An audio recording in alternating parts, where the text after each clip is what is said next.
Issa vivait dans une famille assez compliquée, je vais le dire, parce que sa mère étant décédée dès son bas âge, donc il vivait avec son père. Donc les discussions se limitent à je veux ceci, je veux cela, sachant que la situation de la sexualité est un tabou au Niger, on n'en parle pas.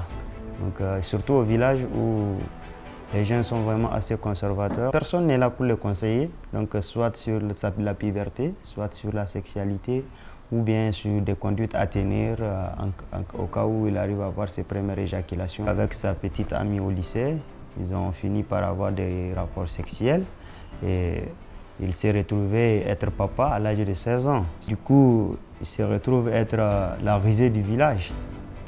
Tout le monde le pointait du doigt à cause de la grossesse. Et son père, qui voyait en lui quelqu'un qui a terni l'image de la famille, a fini par le rejeter. Et la situation l'a traumatisé du jour au jour. Finalement, il ne peut plus tenir, il en a assez. Il a choisi de quitter son village et d'aller en exil. Donc il est parti chez son oncle en Côte d'Ivoire. Moi, j'étais là à ses côtés quand je venais en vacances. Comme nous, on avait eu un peu de la chance d'avoir des conseils sur la sexualité et consorts. Donc j'arrive un peu à les consoler. Le dialogue parent-enfant est très capital pour un enfant dans la maîtrise de la sexualité.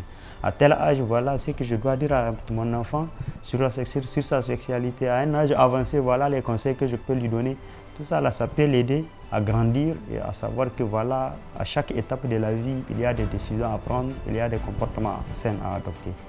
Voilà. Aujourd'hui, dans un monde où les jeunes représentent la majorité de la population et qu'on ne peut pas nier qu'ils sont sexuellement actifs.